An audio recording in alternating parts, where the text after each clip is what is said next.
Hi, Vince back again, trying to fix up some useless junk, and the useless junk in this particular episode is a corded drill, just from like a high street shop, the cheapest of the cheap. You'll be able to get one of these brand new for about £20, and this one is stuck in reverse. So normally when you drill in, this is spinning this way round, but then the odd time you might need to put it into reverse if, for example, your drill bit gets a bit stuck. Realistically, most of the time you just always leave it in that way there and you just pull it out. Anyway, this is only going in reverse. So this was sent over by Chris from Gadget UK 164. It's brand new, but it had a problem, and I think he only used it for like an hour or something like that. Anyway, it's come to me rather than getting sent back to the shop. Let's see if we can find out what's wrong with it. I'm not going to spend a huge amount of time on this, that's why it's a T-brake repair. I'm hoping it's going to be something straightforward. Obviously, if there's something completely broken in the gearbox, it will just be getting scrapped or, you know, broken down for parts. T-brake repair, so I'm having a nice cranberry juice in my puddled mug. You see there. Anyway, let me show you what happens with this here. So, if you have a look, we've got a little switch here for hammer and normal twist action here. Doesn't really feel like it does much, but hopefully that's still working. And then we have a little switch here for forward and reverse. Now watch, look at the way it's spinning. Okay, so you can see it's spinning. Yeah, it's spinning this way around, which is reverse. Now let's go here. And can you see? It's still spinning this way around here.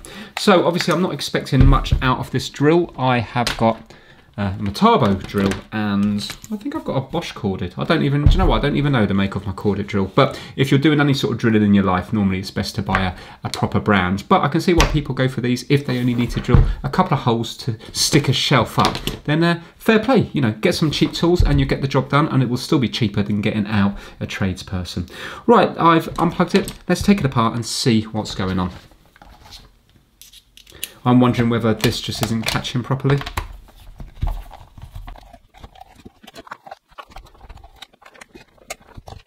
The model number of this one is MD2286 and the brand is Challenge.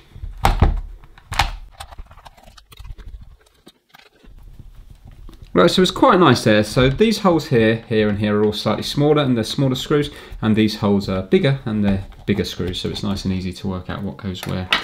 Now, is this going to just pop out?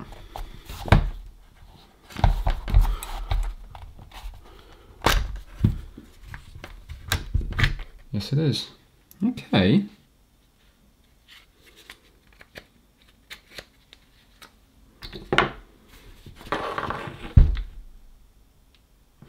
Right, well these brushes have come out, but that must have just happened now. These need to be put down here. Do you know what? The inside of it looks better than I thought. There you go.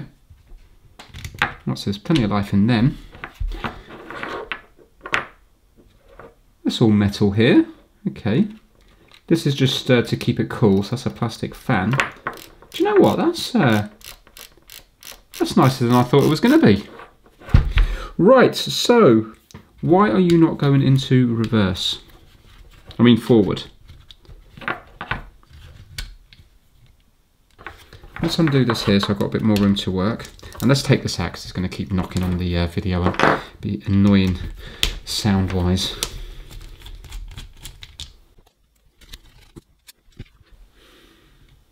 So now, that just comes off there. So what's causing this to go forward and backwards? Is it just switching? It's just switching the polarity of the wires here, isn't it? So this is purely a speed controller and to lock it into place there. So why is it not switching? Has dust just gone on in here? I think we need to try to take this lid off. Looks like the whole inside comes down.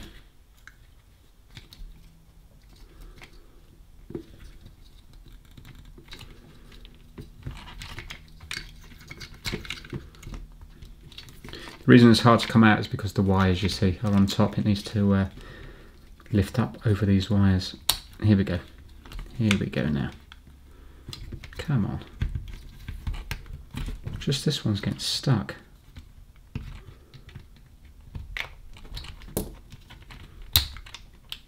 Okay, I pulled that one out. Ah, there you go. Look, it's misaligned. Look in here. Oh, in fact, it's broken. Yeah, you can see now. Right, look at this.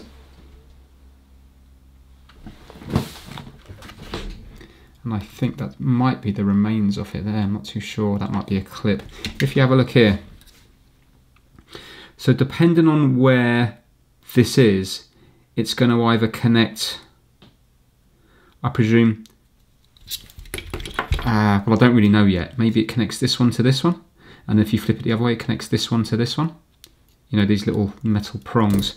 So this here should be, it should be in that bit there, I think.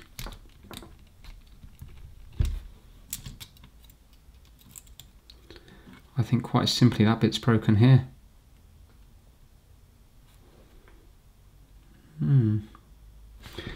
Does this bit fit in here or not? Or is that something different? Yeah, this bit fits here. Here it is. Right, let's glue that back into place and then try to melt it with the soldering iron. So I got the ye old trusted super glue and glued it up without getting it on my fingers for a change. And it held quite nice because this was the first time that I glued it.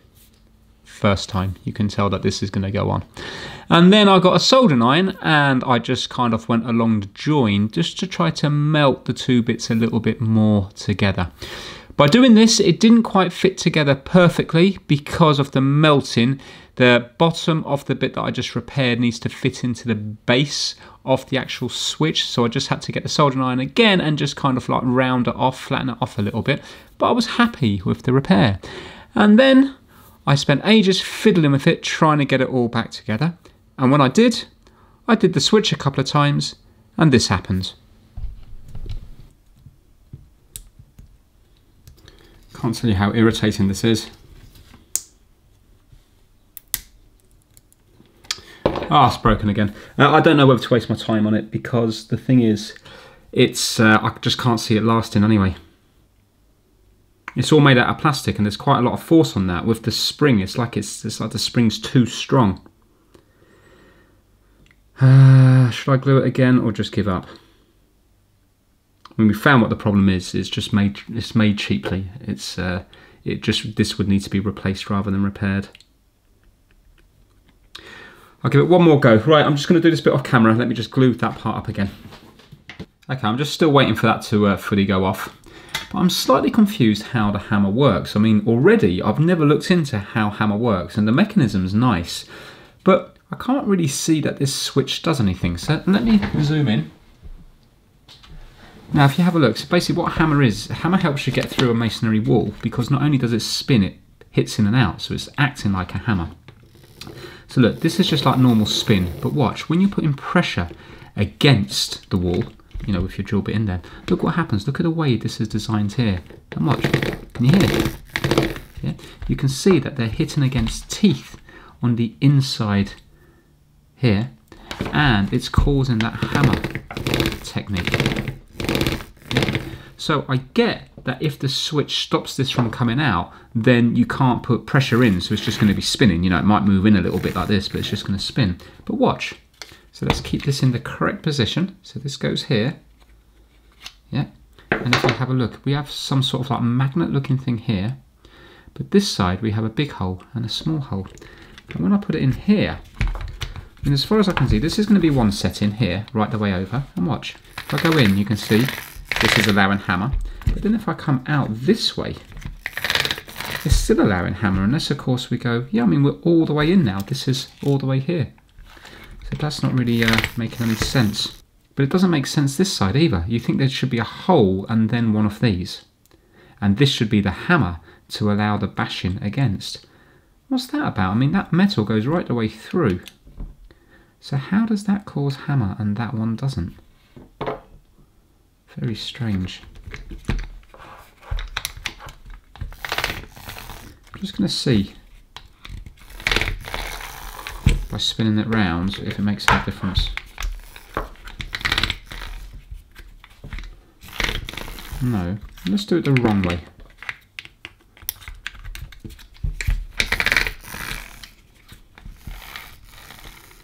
Yeah, so that we haven't got hammer here, but then when we go this side, we still haven't got hammer. Right, okay, that's a bit of an odd one for me. Okay, if you have a look here, it's just broken again. It's under immense pressure in this little part here. And see, that has to go into that little hole, and now that's starting to wear down a little bit there. It just keeps breaking on me. I can't, you know, every time I glue it, it just keeps breaking on me.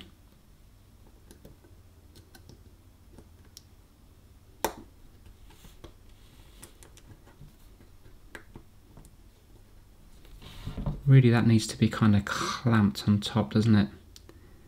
Again, it's just too much. It's just too strong. Okay, what I'm going to try is inside these Wago connectors, they're always under spring tension. That's why they're so good. They're much better than using chocolate blocks. Now, this one broke ages ago, and this was just left in my little screwdriver set. So what I've done is I've just taken this one off here, and I've broken the end of it, and I've kind of tried to form it round into this shape here. It's quite springy, it's quite a strong material. I'm wondering if I pop that over the top, would it keep it in place? I've put glue in there as well.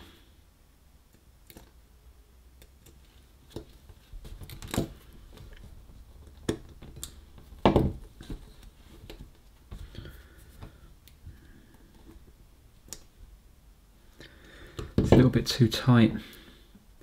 That's not going to go all the way down.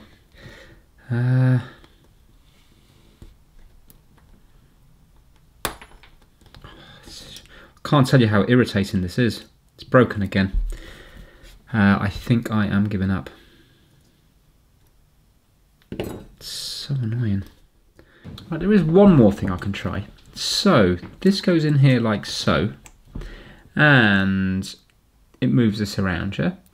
But could I not put a hole right the way through it? It's very small, but if I could put a hole right the way through this, and then it might allow it to pivot but still move. Maybe. Right, so this is just 0.55 millimeters, so it's tiny.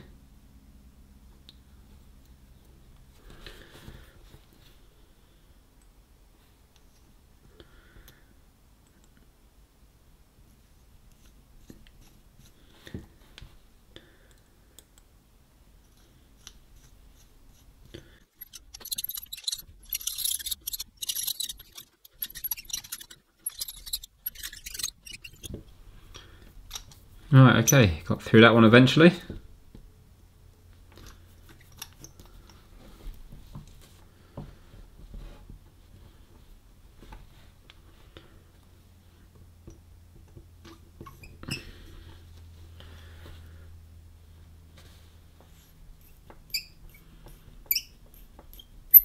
Problem is there's not much meat left on the bottom of this one here.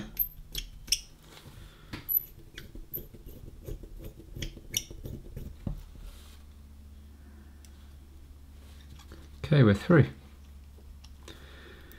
Now, apart from the drill bit, what can I use to put a pin in there? Because that is ridiculously small. Do I sacrifice a drill bit? Maybe I sacrifice the top of the drill bit. Okay, I've just broken off a tiny bit there, but I'm still able to use that drill bit.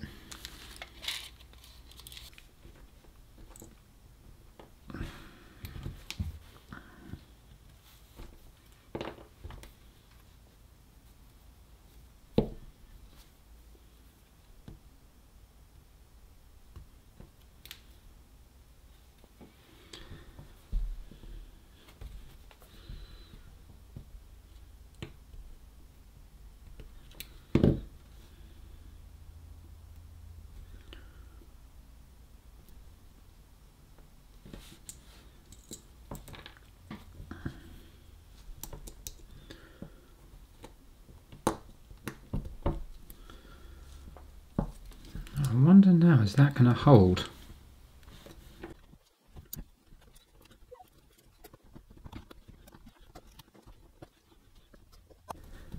Okay, Okay, we are there, I think. Do you know what? I'm not even gonna... Should I try to do it with my finger? Yeah, look at that. Ooh, fancy. Actually feels quite strong. I'm sure it's not going to last.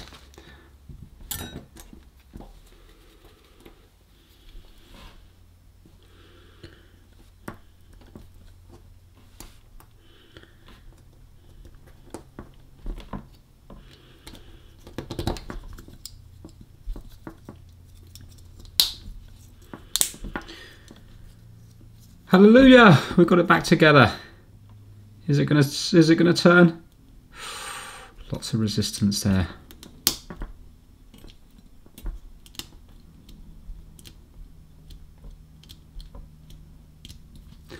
Not sure. I'm not taking it apart again to find out. Right, let's get this finally back in here. Right, let me quicken up the video a bit and just explain what happened on this bit. Put it all back together. I was sure this time it was going to work. And I think if I'd done that at the very beginning, I think that might have been a lasting repair. You know, the first time I glued it, if I drilled it then, I think it would have been okay. It's just that with the subsequent glue in and then trying to put a metal clip over it and soldering iron and stuff, I ended up just making it all very weak and messy. Anyway, put it back together, and after all this messing, it still only works in reverse and not forward, so it's still only working in one direction. So what I want to do now is I just want to check on eBay to see if they are available to buy, and also I want to find out now what's caused it not to work this time, because when I put it together, to me it looked like the axle was in nicely and it looked to be moving quite well, so I just want to prove what went wrong this time. Ah, yeah, thing! Right, okay, I know what the fault is. I'll zoom in and show you at the moment. Basically, the pin that I put in is still fine through this part here, but you know the middle part, it's now snapped away from that because there's just not enough plastic, not enough meat around it for the pivot to stay in place. Now, I've typed in corded drill reverse switch, corded drill forward reverse switch, corded drill switch, and I can't find anything that resembles this one here. I suppose the problem is the whole drill is £20, and look at the price of these switches. You know, on average they're coming up at about probably 10-ish pounds. So I suppose they're not going to make spares for something like this. It's a throwaway item. But it's a real shame because you see, a lot of that there is still going to be, I'm not saying it's a nice drill, we know it's not a nice drill, but a lot of it would still be able to be functionable if just a few more pence was spent on the switch and it wasn't just a whole piece of plastic, you know. If it was just reinforced in some way, then it would be fine, because you know the motor looks okay, this gearing all looks okay. It's just been let down by a switch here. It's basically landfill because of that, which is a real shame. So what I am going to do is I am going to snip this and leave it in the forward position, because when I use a drill, I rarely use reverse anyway. So having reverse on a drill, it only is useless. This drill is unusable, but having it forward only, it means it is usable. So I'm going to snip this here.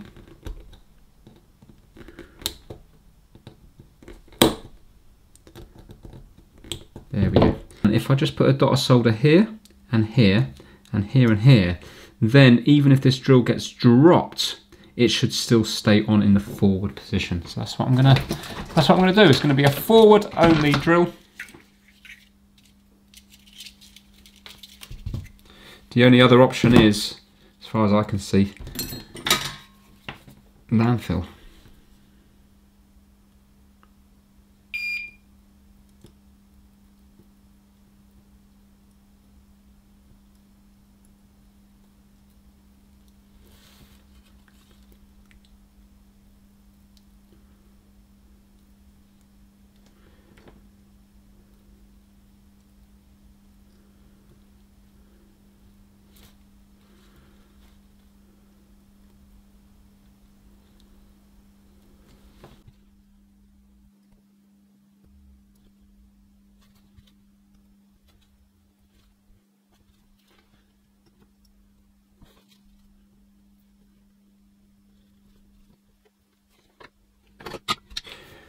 Right now, so that should be the same as keeping it in that position. In fact, if I was to take this out, it shouldn't make any difference at all. But now that should be soldered there, and here, and here, and here. So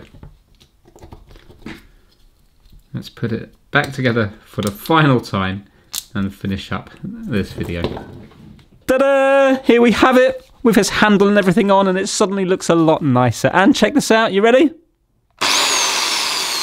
Which way is it spinning? Yes, it's spinning the correct way. It's going this way around. Yep. So at least now you will be able to drill with it. Would this be any good of a drill? Well, no. If you want to be drilling into brickwork, you're going to need an SDS drill where you put the bit in and just you know, like sort of clip it into place. The chucks are different. With these ones here, I've never really had much success drilling into masonry with it because of the style of the chuck. But you would be able to drill small holes in masonry. I wouldn't like to go through an outside wall with that. I think you'd be there most of your day.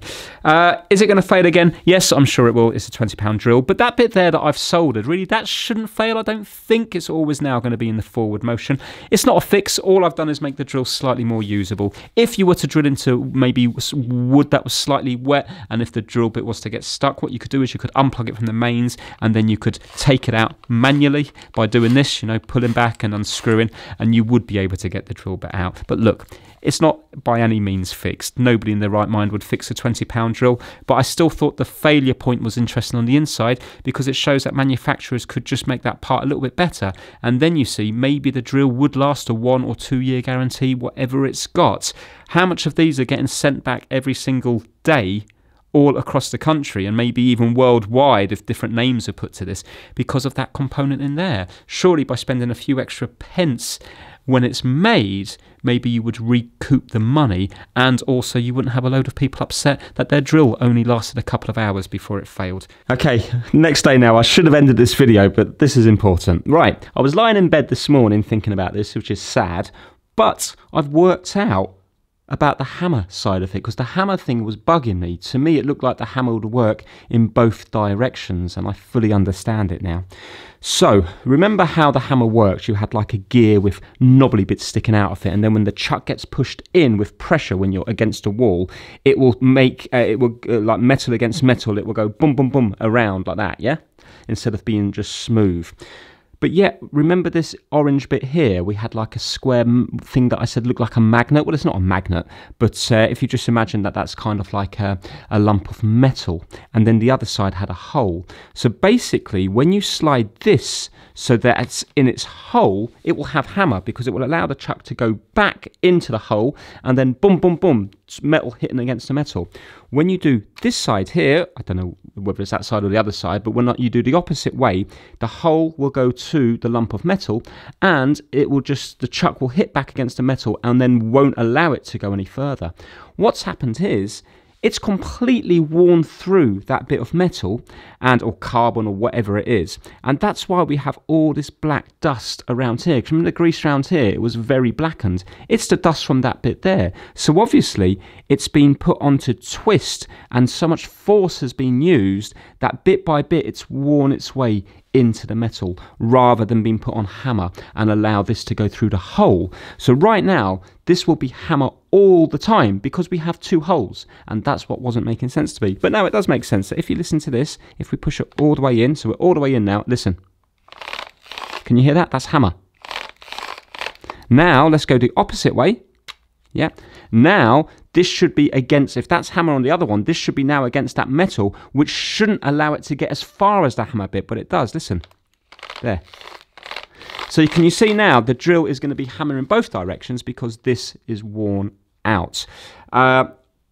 So yeah, drilling into brickwork, it should have been left on hammer, and then you see it wouldn't have had the force needed to wear its way through all that metal there. But it shows you it's probably just a soft metal or whatever that lump of black is, and on a more expensive drill that would be more hardened, and that wouldn't wear through just from normal use. So again, yeah, drill's useless because now it's hammer all the time. You can't have it on twist. So even if you were drilling into wood, it's still going to be on hammer. But yeah, I thought that was interesting.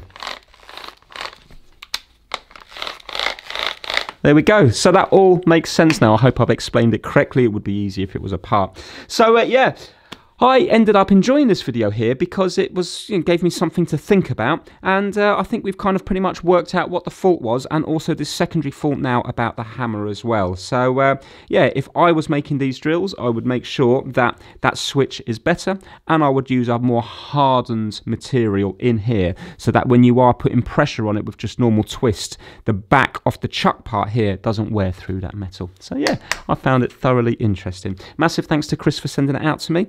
And thank you everyone that's watched it. I hope you enjoyed your tea or coffee. Apologies that it was a bit on the long side, but sometimes these heat break repairs can go on a little bit. I thank you all so much for watching. Take care, everyone.